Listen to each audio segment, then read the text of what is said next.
The Fox and the Grapes. It was a sunny day and Fox was walking across the fields. Soon he came to a vineyard. As he came nearer, he could see some bunches of juicy grapes.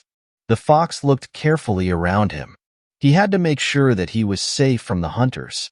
He decided to steal some before anyone came along. He jumped upwards, but he could not reach the grapes. He jumped again as high as he could. He still could not reach them. The grapes were just too high for him. He was not ready to give up. He backed off, took some running steps, and leapt into the air towards the grapes. Again he failed to reach them. It was getting dark, and he was getting angry. His legs hurt with all that running and jumping. At last he stopped trying. As he walked away, he said to himself, "I don't really want those grapes. I'm sure they are too sour to eat." Sometimes when we cannot get what we want, we pretend that it is not worth having. The Thirsty Crow. One hot day, a thirsty crow flew all over the fields looking for water. For a long time, she could not find any. She felt very weak, almost giving up hope. Suddenly, she saw a water jug below her. She flew straight down to see if there was any water inside. Yes, she could see some water inside the jug. The crow tried to push her head into the jug. Sadly, she found that the neck of the jug was too narrow. Then she tried to push the jug down for the water to flow out. She found that the jug was too heavy. The crow thought hard for a while. Then looking around her, she saw some pebbles. She suddenly had a good idea.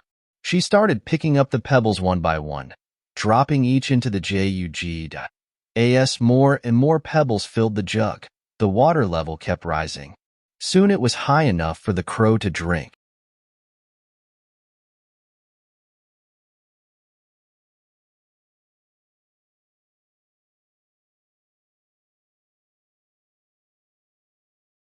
The Milkmaid. A milkmaid was on her way to the market to sell some milk from her cow.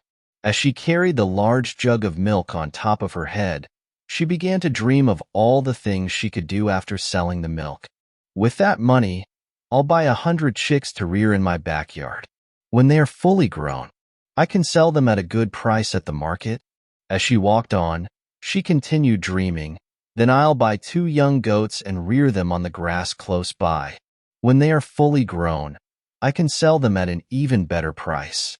Still dreaming, she said to herself, "Soon, I'll be able to buy another cow, and I will have more milk to sell. Then I shall have even more money." With these happy thoughts, she began to skip and jump. Suddenly she tripped and fell.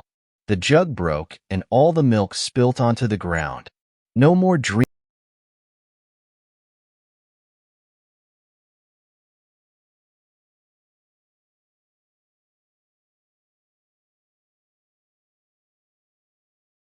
Parable of the Pencil. The pencil maker took the pencil aside, just before putting him into the box. "There are 5 things you need to know," he told the pencil, "before I send you out into the world. Always remember them and never forget, and you will become the best pencil you can be. 1. You will be able to do many great things, but only if you allow yourself to be held in someone's hand. 2. You will experience a painful sharpening from time to time, but you'll need it to become a better pencil. 3. You will be able to correct any mistakes you might make. 4. The most important part of you will always be what's inside. And 5. On every surface you are used on, you must leave your mark. No matter what the condition, you must continue to write." The pencil understood and promised to remember, and went into the box with purpose in its heart. Now replacing the place of the pencil with you. Always remember them and never forget, and you will become the best person you can be. 1. You will be able to do many great things, but only if you allow yourself to be held in God's hand, and allow other human beings to access you for the many gifts you possess. 2. You will experience a painful sharpening from time to time, by going through various problems in life, but you'll need it to become a stronger person. 3. You will be able to correct any mistakes you might make. 4. The most important part of you will always be what's on the inside. And 5. On every surface you walk through, you must leave your mark. No matter what the situation, you must continue to do your duties. Allow this parable on the pencil to encourage you to know that you are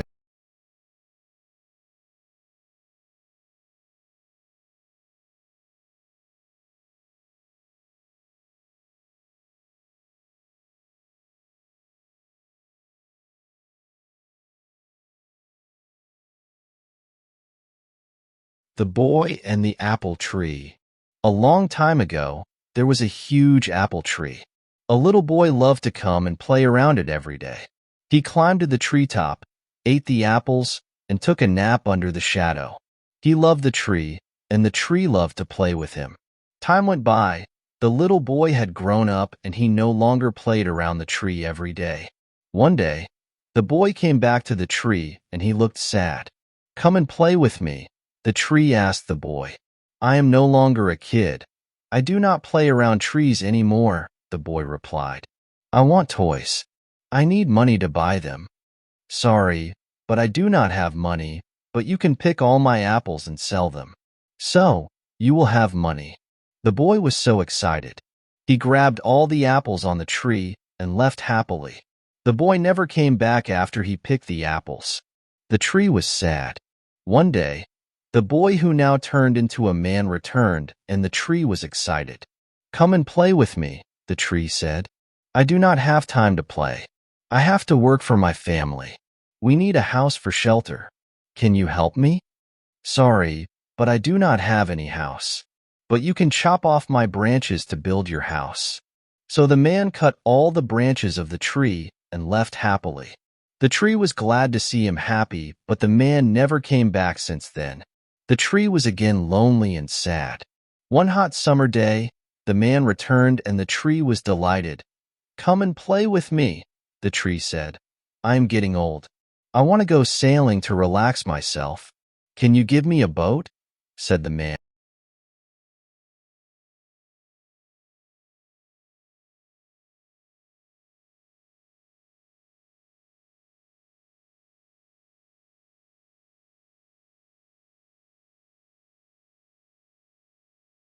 Finally, the man returned after many years. "Sorry, my boy, but I do not have anything for you anymore."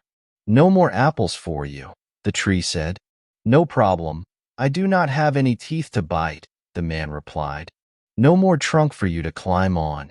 "I am too old for that now," the man said. "I really cannot give you anything. The only thing left is my dying roots," the tree said with tears. "I do not need much now, just a place to rest." "I am tired after all these years," the man replied. "Good. Old tree roots are the best place to lean on and rest. Come sit down with me and rest." The man sat down and the tree was glad and smiled with tears. This is a story of everyone. The tree is like our parents. When we were young, we loved to play with our mom and dad. When we grow up, we leave them. Only come to them when we need something or when we are in trouble. No matter what, parents will always be there and give everything they could just to make you happy. You may think the boy is cruel to the tree, but that is how all of us treat our parents. We take them for granted. We don't appreciate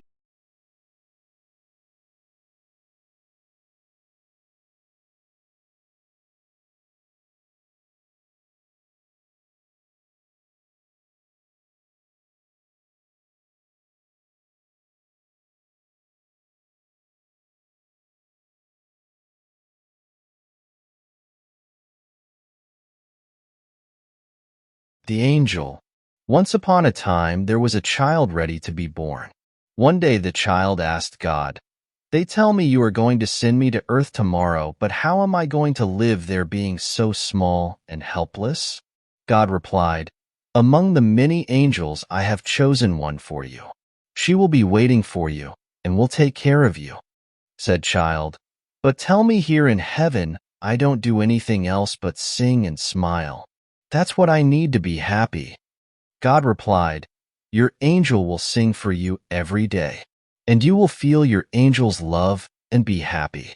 And, said the child, how am I going to be able to understand when people talk to me if I don't know the language that men talk? That's easy, God said. Your angel will tell you the most beautiful and sweet words you will ever hear.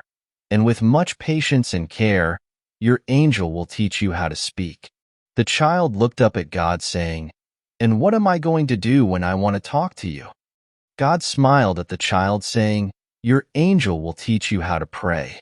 The child said, I've heard on earth there are bad men. Who will protect me? God replied, your angel will defend you, even if it means risking life. The child looked sad, saying, but I will always be sad because I will not see you anymore. God replied, your angel will always talk to you about me and will teach you the way to come back to me, even though I will always be next to you. At that moment there was much peace in heaven, but voices from earth could already be heard. The child, in a hurry, asked softly, "Oh God."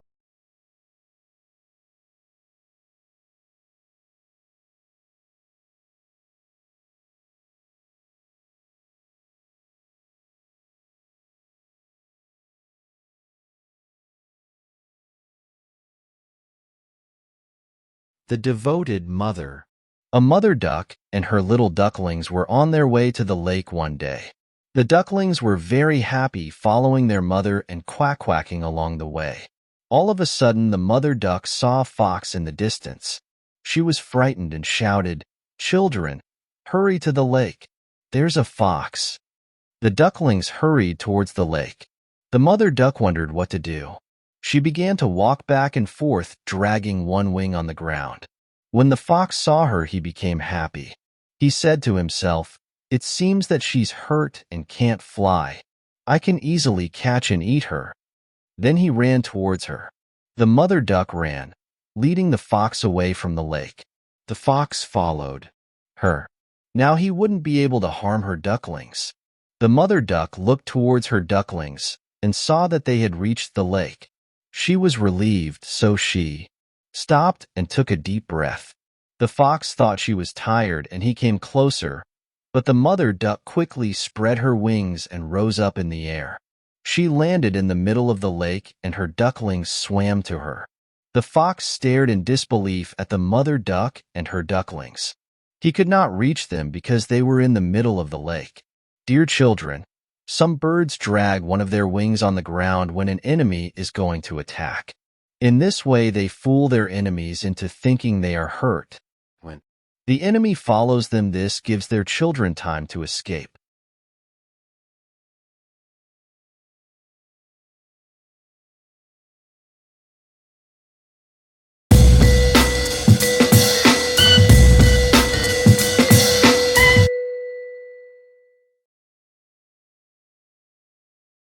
Mentally retarded.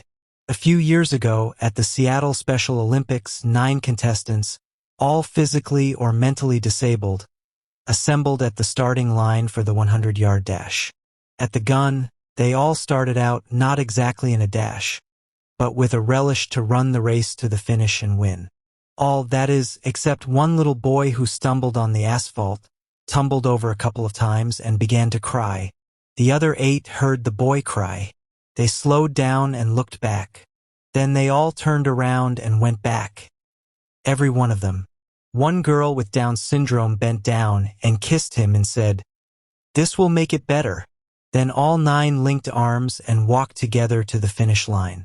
Everyone in the stadium stood, and the cheering went on for several minutes. People who were there are still telling the story. Why? Because deep down we know this one thing.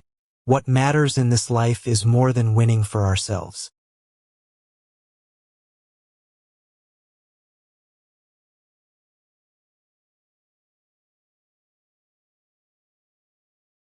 Paid in full. A little boy came up to his mother in the kitchen one evening while she was fixing supper, and he handed her a piece of paper that he had been writing on. After his mom dried her hands on an apron, she read it, and this is what it said. "For cutting the grass. $5.00 for cleaning up my room this week. $1.00 for going to the store for you. $50 baby, sitting my kid brother while you went shopping, 25 cents taking out the garbage. $1.00 for getting a good report card. $5.00 for cleaning up and raking the yard. $2.00 total owed. $14.75. Well, his mother looked at him standing there, and the boy could see the memories flashing through her mind. She picked up the pen, turned over the paper he had written on, and this is what she wrote. For the 9 months I carried you while you were growing inside me. No charge. For all the nights that I've sat up with you, doctored and prayed for you. No charge. For all the trying times, and all the tears that you've caused through the years. No charge. For all the nights filled with dread, and for the worries I knew were ahead. No charge. For the toys, food, clothes, and even wiping your nose. No charge. When you add it up, the cost of my love is no charge. When the boy finished reading what his mother had written, there were big tears in his eyes.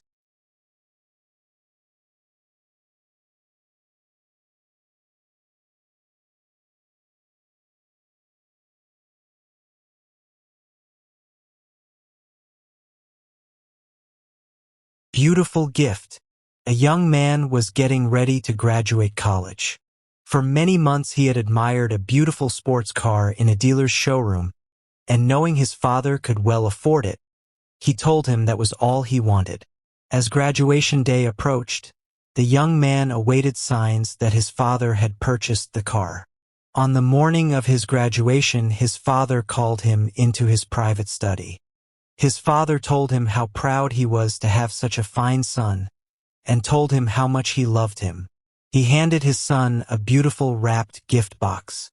Curious, but somewhat disappointed, the young man opened the box and found a lovely, leather-bound Holy Quran. Angrily, he raised his voice at his father and said, "With all your money you give me a holy book?" and stormed out of the house, leaving the holy book. He never contacted his father again for a long time. Many years passed, and the young man was very successful in business. He had a beautiful home and wonderful family, but realized his father was very old, and thought perhaps he should go to him. He had not seen him since that graduation day. Before he could make arrangements, he received a telegram telling him his father had passed away, and willed all of his possessions to his son. He needed to come home immediately and take care of things. When he arrived at his father's house, sudden sadness and regret filled his heart. He began to search his father's important papers and saw the still new Holy Quran, just as he had left it years ago. With tears, he opened the Holy Quran and began to turn the pages. As he read those words, a car key dropped from an envelope taped behind the Holy Quran. It had a tag with the dealer's name, the same dealer who had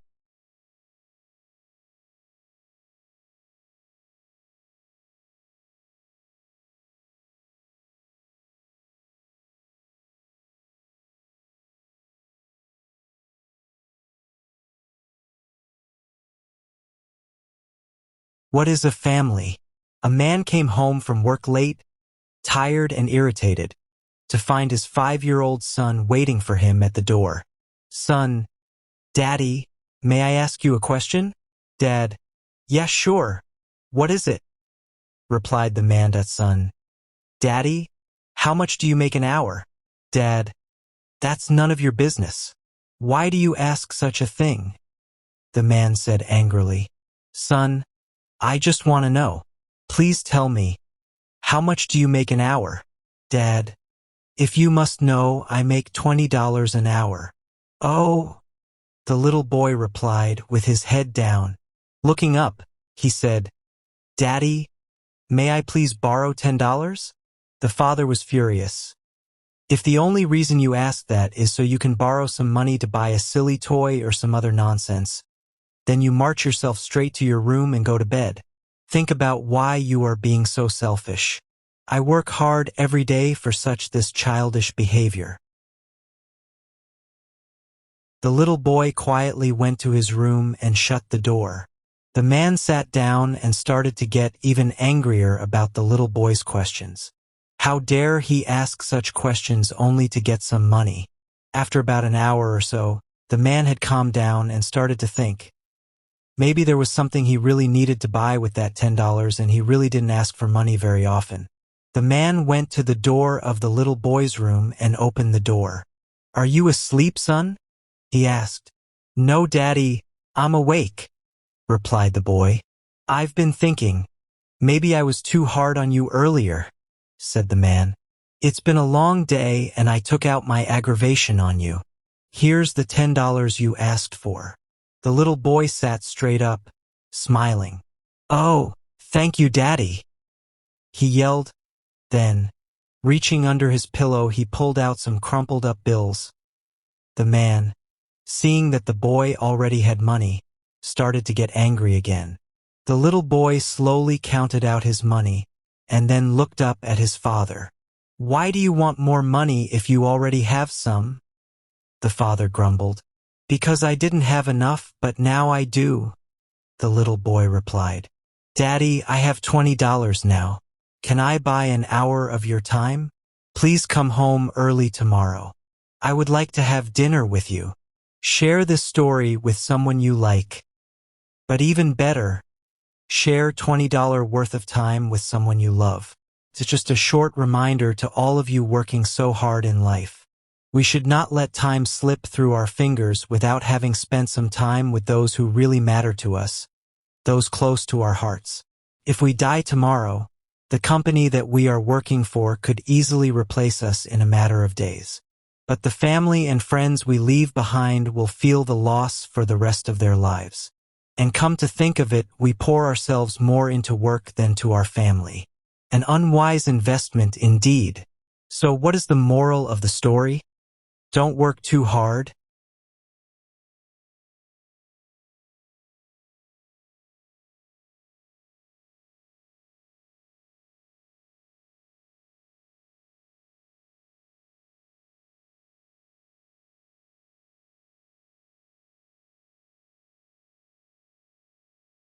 True wealth. One day, a father of a very wealthy family took his son on a trip to the country with the purpose of showing his son how the poor people live so he could be thankful for his wealth. They spent a couple of days and nights on the farm of what would be considered a very poor family. On their return from their trip, the father asked his son, "How was the trip?" "It was great, Dad. Did you see how poor people can be?" the father asked. "Oh yes," said the son. "So what did you learn from the trip?" asked the father. The son answered, "I saw that we have one dog and they had four. We have a pool that reaches to the middle of our garden and they have a creek that has no end. We have imported lanterns in our garden and they have the stars at night. Our patio reaches to the front yard and they have the whole horizon. We have a small piece of land to live on and they have fields that go beyond our sight. We have servants who serve us, but they serve others. We buy our food, but they grow theirs. We have walls around our property to protect us. They have friends to protect them." With this, the boy's father was speechless. Then his son added, "Thanks, Dad, for showing me how poor we are."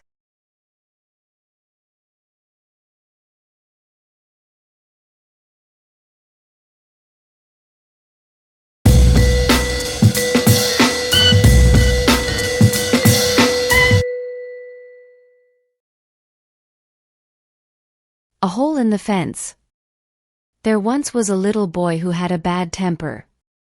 His father gave him a bag of nails and told him that every time he lost his temper, he must hammer a nail into the back of the fence. The first day the boy had driven 37 nails into the fence. Over the next few weeks, as he learned to control his anger, the number of nails hammered daily gradually dwindled down. He discovered it was easier to hold his temper than to drive those nails into the fence. Finally the day came when the boy didn't lose his temper at all. He told his father about it, and the father suggested that the boy now pull out one nail for each day that he was able to hold his temper. The day passed and the young boy was finally able to tell his father that all the nails were gone. The father took his son by the hand and led him to the fence. He said, "You have done well, my son, but look at the holes in the fence. The fence will never be the same. When you say things in anger, they leave a scar just like this one. You can put a knife in a man and draw it out. It won't matter how many times you say I'm sorry, the wound is still there. A verbal wound is as bad as a physical one. Friends and loved ones are a very rare jewel indeed. They make you smile and encourage you to succeed. They lend an ear, they share a word of praise, and they always want to open their hearts to us."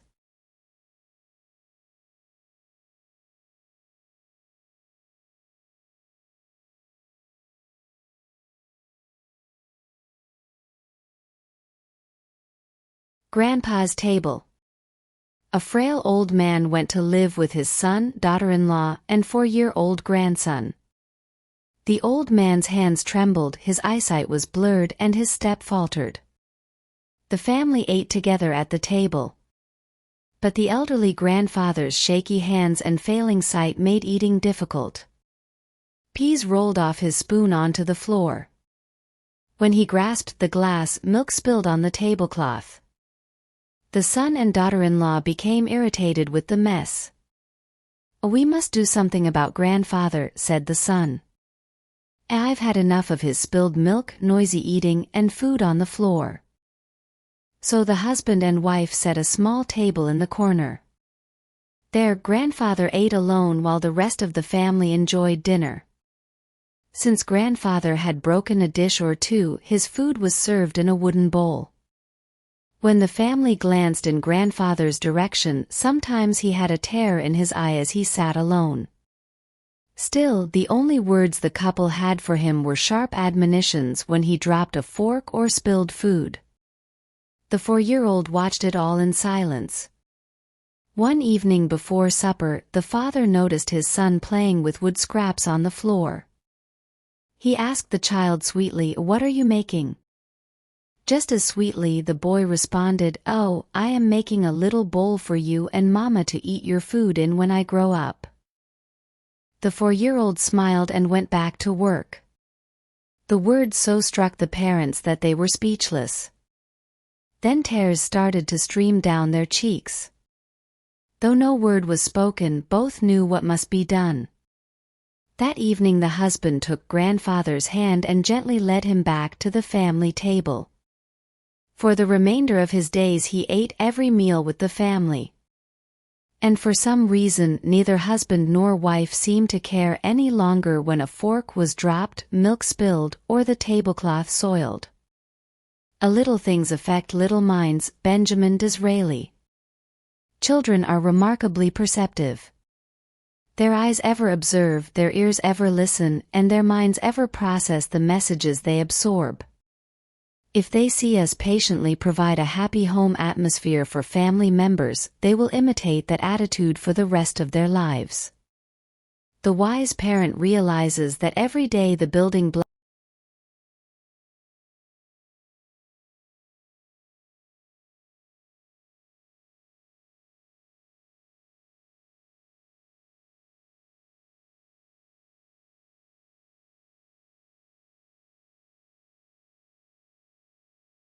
Father's eyes. A teenager lived alone with his father, and the two of them had a very special relationship. The father believed in encouragement. Even though the son was always on the bench, his father was always in the stands cheering. He never missed a game. This young man was the smallest of the class when he entered high school. His father continued to encourage him but also made it very clear that he did not have to play football if he didn't want to. But the young man loved football and decided to hang in there. He was determined to try his best at every practice, and perhaps he'd get to play when he became a senior. All through high school he never missed a practice or a game but remained a bench warmer all 4 years. His faithful father was always in the stands, always with words of encouragement for him. When the young man went to college, he decided to try out for the football team as a walk-on. Everyone was sure he could never make the cut, but he did. The coach admitted that he kept him on the roster because he always puts his heart and soul to every practice and at the same time provided the other members with the spirit and hustle they badly needed. The news that he had survived the cut thrilled him so much that he rushed to the nearest phone and called his father. His father shared his excitement and was sent season tickets for all.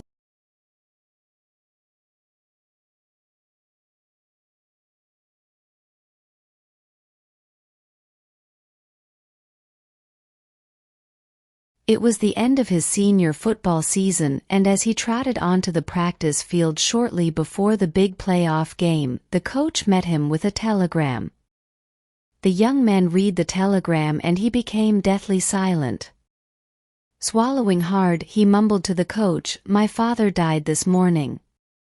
Is it all right if I miss practice today?" The coach put his arm gently around his shoulder and said, "Take the rest of the week off, son. And don't even plan to come back to the game on Saturday." Saturday arrived and the game was not going well.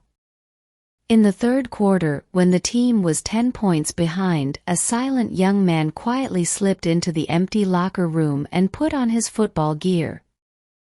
As he ran onto the sidelines, the coach and his players were astounded to see their faithful teammate back so soon. "Coach, please let me play. I've just got to play today," said the young man. The coach pretended not to hear him. There was no way he wanted his worst player in this close playoff game. But the young man persisted, and finally, feeling sorry for the kid, the coach gave in. "All right," he said. "You can go in." Before long, the coach, the players and everyone in the stands could not believe their eyes. This little unknown who had never played before was doing everything right. The opposing team could not stop him. He ran, he passed, blocked and tackled like a star. His team began to triumph. The score was soon tied. In the closing seconds of the game, this kid intercepted a pass and ran all the way for the winning touchdown. The fans broke loose. His teammates hoisted him onto their shoulders. Such cheering you've never heard. Finally, after the stands had emptied and the team had showered and left the locker room, the coach noticed that the young man was sitting quietly in the corner all alone. The coach came to him and said, "Kid, I can't believe it. You were fantastic. Tell me what got into you. How did you do it?" He looked at the coach with tears in his eyes.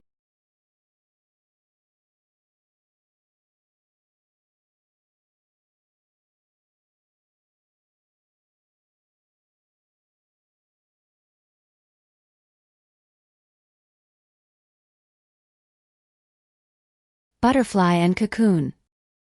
A man found a cocoon of a butterfly. One day a small opening appeared. He sat and watched the butterfly for several hours as it struggled to force its body through that little hole. Then it seemed to stop making any progress. It appeared as if it had gotten as far as it could and it could go no farther. Then the man decided to help the butterfly, so he took a pair of scissors and snipped off the remaining bit of the cocoon. The butterfly then emerged easily. But it had a swollen body and small, shriveled wings. The man continued to watch the butterfly because he expected that at any moment the wings would enlarge and expand to be able to support the body, which would contract in time. Neither happened.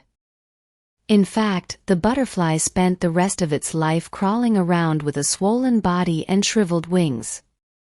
It never was able to fly. What this man in his kindness and haste did not understand was that the restricting cocoon and the struggle required for the butterfly to get through the tiny opening were nature's way of forcing fluid from the body of the butterfly into its wings so that it would be ready for flight once it achieved its freedom from the cocoon. Sometimes struggles are exactly what we need in our life. If nature allowed us to go through our life without any obstacles, it would cripple us. We would not be as strong as what we could have been. And we could never fly.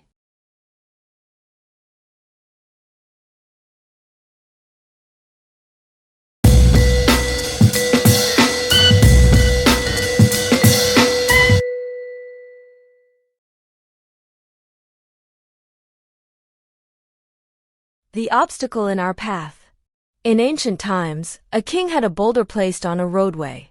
Then he hid himself and watched to see if anyone would remove the huge rock. Some of the king's wealthiest merchants and courtiers came by and simply walked around it. Many loudly blamed the king for not keeping the roads clear, but none did anything about getting the big stone out of the way. Then a peasant came along carrying a load of vegetables. On approaching the boulder, the peasant laid down his burden and tried to move the stone to the side of the road. After much pushing and straining, he finally succeeded. As the peasant picked up his load of vegetables, he noticed a purse lying in the road where the boulder had been. The purse contained many gold coins and a note from the king indicating that the gold was for the person who removed the boulder from the roadway. The peasant learned what many others never understand. Every obstacle presents an opportunity to improve one's condition. The wolf in sheep's clothing. A wolf found great difficulty in getting at the sheep owing to the vigilance of the shepherd and his dogs. But one day it found the skin of a sheep that had been flayed and thrown aside, so it put it on over its own pelt and strolled down among the sheep. The lamb that belonged to the sheep, whose skin the wolf was wearing, began to follow the wolf in the sheep's clothing. So, leading the lamb a little apart, he soon made a meal off her, and for some time he succeeded in deceiving the sheep and enjoying hearty meals. Appearances are deceptive. Don't judge a book by its cover. A lady in a faded gingham dress and her husband, dressed in a homespun threadbare suit, stepped off the train in Boston and walked timidly without an appointment into the Harvard University president's outer office. The secretary could tell in a moment that such backwoods, country hicks had no business at Harvard and probably didn't even deserve to be in Cambridge. "We want to see the president," the man said softly. "He'll be busy all day," the secretary snapped. "We'll wait," the lady replied. For hours the secretary ignored them, hoping that the couple would finally become discouraged and go away. They didn't, and the secretary grew frustrated and finally decided to disturb the president, even though it was a chore she always regretted. "Maybe if you see them for a few minutes, they'll leave," she said to him. He sighed in exasperation and nodded. Someone of his importance obviously didn't have the time to spend with them, but he detested gingham dresses and homespun suits cluttering up his outer office. The president, stern-faced and with dignity, strutted toward the couple. The lady told him, "We had a son who attended Harvard for 1 year. He loved Harvard. He was happy here. But about a year ago, he was accidentally killed. My husband and I would like to erect a memorial to him, somewhere on campus." The president wasn't touched. He was shocked. "Madam," he said, gruffly, "we can't put up a statue for every person who attended Harvard and died. If we did, this place would look..."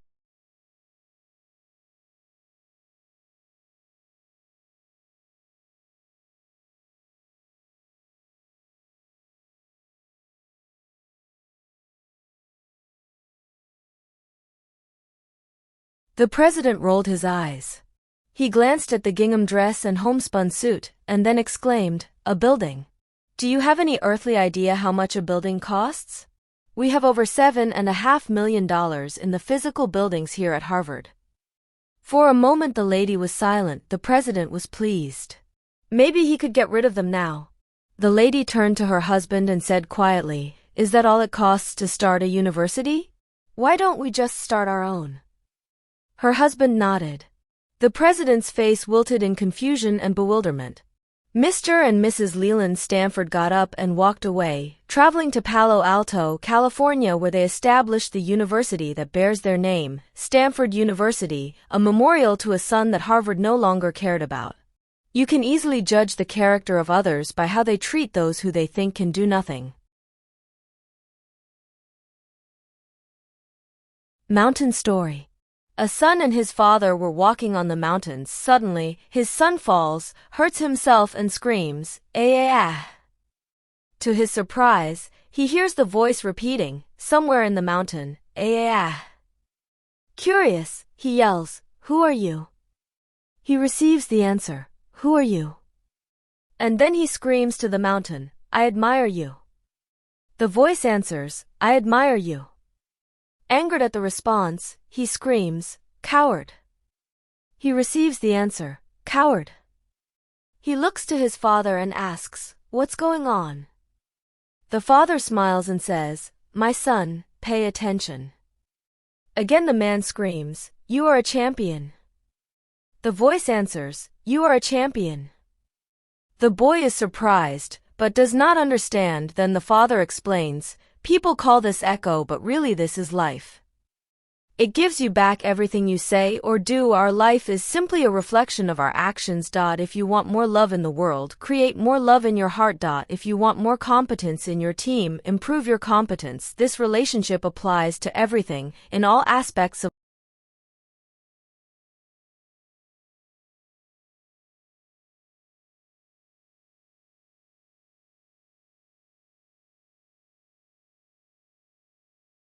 A lesson from a frog tale.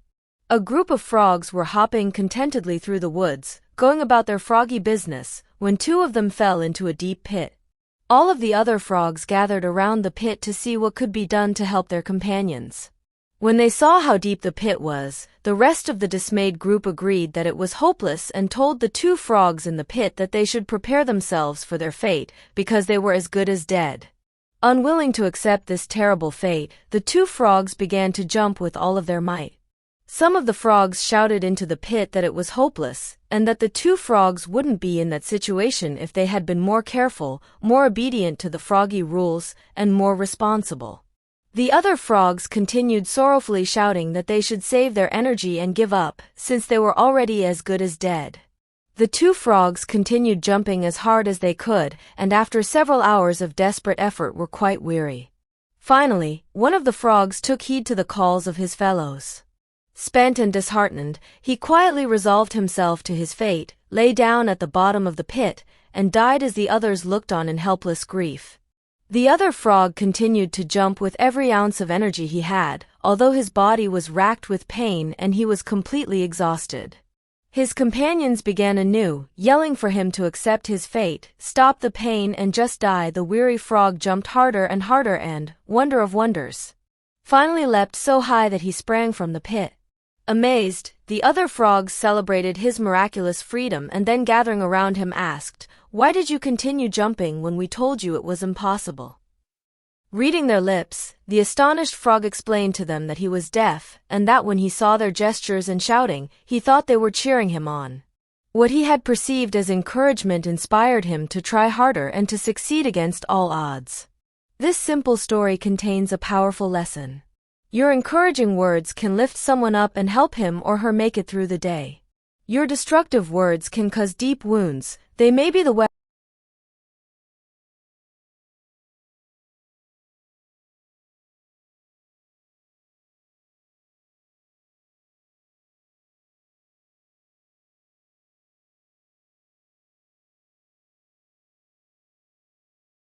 weakness or strength.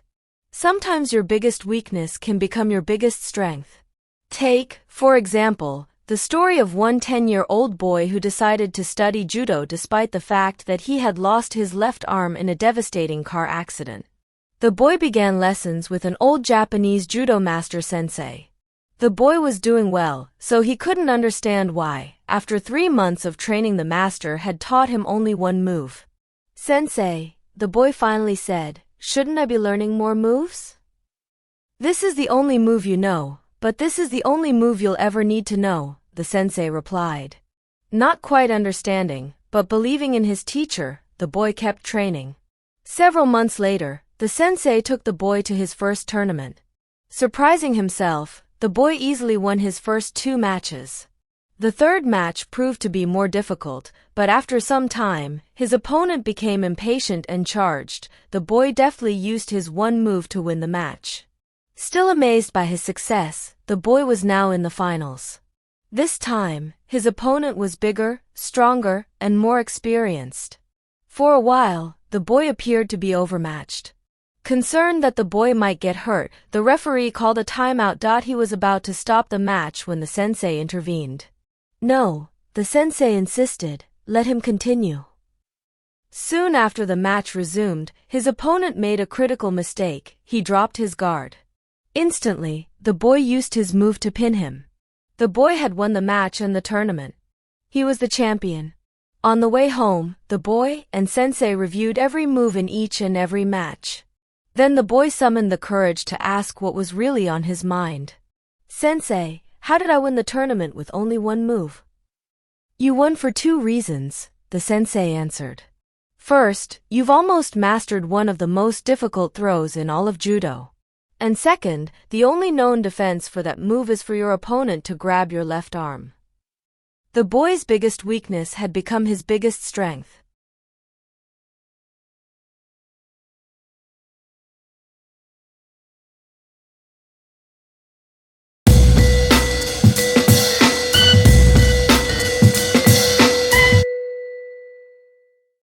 Don't change the world.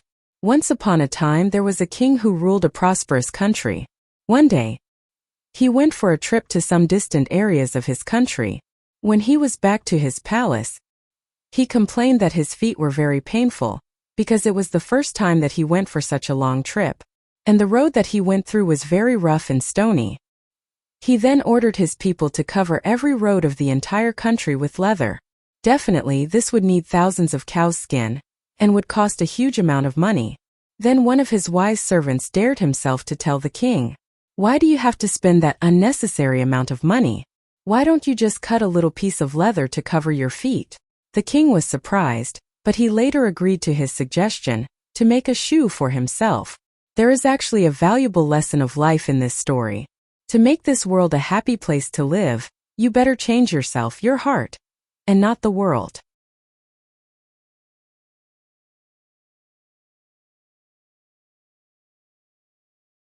The Travelers and the Plane Tree. 2 men were walking along one summer day. Soon it became too hot to go any further, and seeing a large plane tree nearby, they threw themselves on the ground to rest in its shade. Gazing up into the branches, one man said to the other, "What a useless tree this is. It does not have fruit or nuts that we can eat, and we cannot even use its wood for anything." "Don't be so ungrateful," rustled the tree in reply. "I am being extremely useful to you at this very moment, shielding you from the hot sun, and you call me a good-for-nothing. All of God's creations have a good purpose. Islam teaches us that we should never belittle Allah's blessings."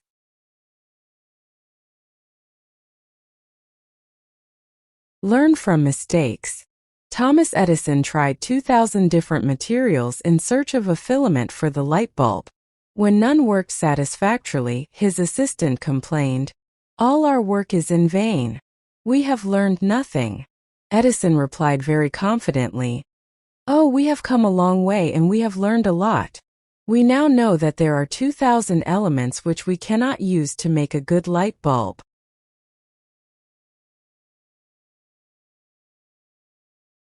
The Boy Who Cried Wolf. Once there was a shepherd boy who had to look after a flock of sheep. One day he felt bored and decided to play a trick on the villagers. He shouted, "Help! Wolf! Wolf!" The villagers heard his cries and rushed out of the village to help the shepherd boy. When they reached him, they asked, "Where is the wolf?" The shepherd boy laugaludli. Ah. "I fooled all of you. I was only playing a trick on you." A few days later, the shepherd boy played this trick again. Again he cried, "Help! Help! Wolf! Wolf!" Again, the villagers rushed up the hill to help him, and again they found that boy had tricked them. They were very angry with him for being so naughty. Then sometime later a wolf went into the field. The wolf attacked one sheep, and then another and another. The shepherd boy ran towards the village shouting, "Help! Help! Wolf! Help! Somebody!" The villagers heard his cries, but they laughed because they thought it was another trick. The boy ran to the nearest villager and said, "A wolf is attacking the sheep. I lied before, but this time it is true." Finally, the villagers went to look. It was true. They could see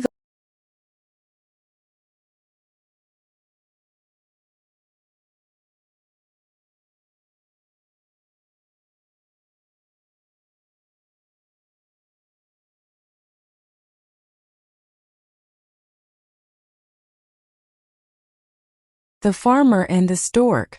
Finding that cranes were destroying his newly sown corn, a farmer one evening set a net in his field to catch the destructive birds. When he went to examine the net next morning, he found a number of cranes and also a stork. "Release me, I beseech you," cried the stork, "for I have eaten none of your corn, nor have I done you any harm. I am a poor innocent stork, as you may see, a most dutiful bird. I honor my father and mother." "Aye." But the farmer cut him short. "All this may be true enough, I dare say, but I have caught you with those who were destroying my crops, and you must suffer with the company."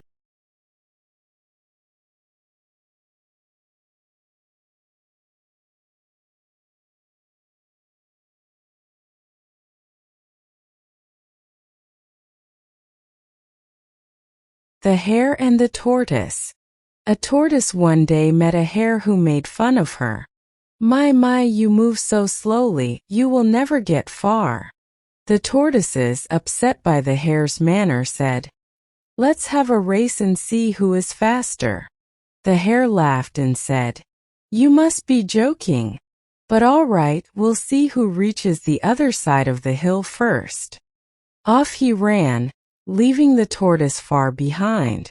After a while, the hare stopped to wait for the tortoise to come along. He waited and waited till he felt sleepy. "I might as well take a nap," he thought. "Even if she catches up with me, I can easily win the race." So he lay down under a shady tree and closed his eyes. When the tortoise passed the sleeping hare, she walked on slowly but steadily.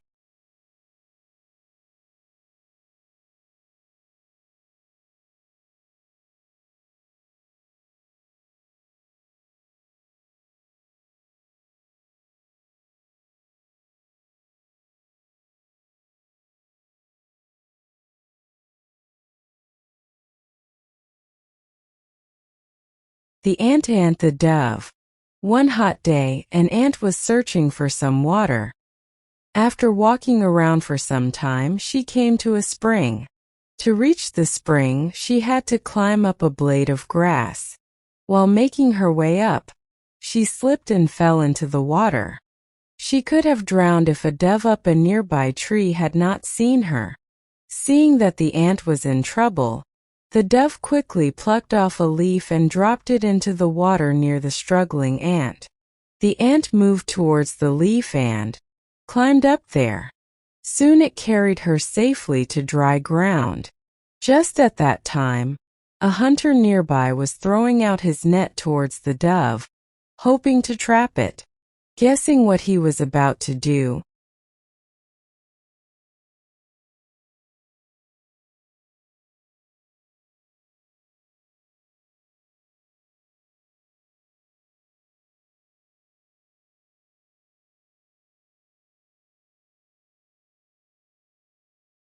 the monkey and the dolphin. One day long ago, some sailors set out to sea in their sailing ship. One of them brought his pet monkey along for the long journey. When they were far out at sea, a terrible storm overturned their ship. Everyone fell into the sea, and the monkey was sure that he would drown. Suddenly a dolphin appeared and picked him up. They soon reached the island and the monkey came down from the dolphin's back. The dolphin asked the monkey, "Do you know this place?" The monkey replied, "Yes, I do. In fact, the king of the island is my best friend." Do you know that I am actually a prince? Knowing that no one lived on the island, the dolphin said, Well, well, so you are a prince. Now you can be a king. The monkey asked, How can I be a king? As the dolphin started swimming away, he answered, That is easy. As you are the only creature on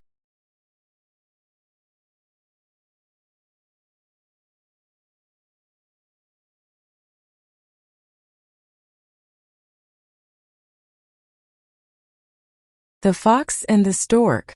A selfish fox once invited a stork to dinner at his home in a hollow tree.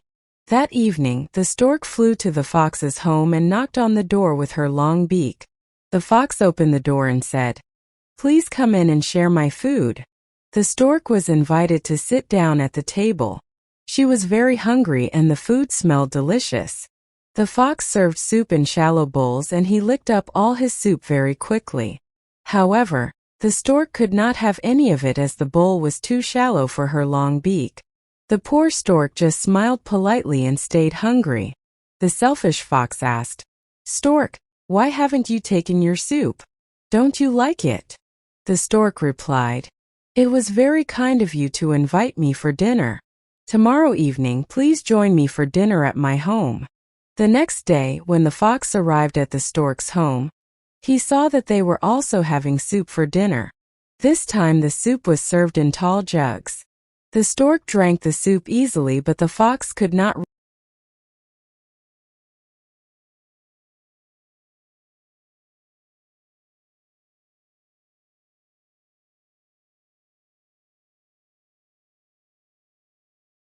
The Wolf and the Lamb. A lamb was grazing with a flock of sheep one day. She soon found some sweet grass at the edge of the field. Farther and farther she went, away from the others. She was enjoying herself so much that she did not notice a wolf coming nearer to her. However, when it pounced on her, she was quick to start pleading. Please, please don't eat me yet. My stomach is full of grass. If you wait a while, I will taste much better. The wolf thought that was a good idea, so he sat down and waited. After a while, the lamb said, If you allow me to dance, the grass in my stomach will be digested faster. Again the wolf agreed. While the lamb was dancing, she had a new idea.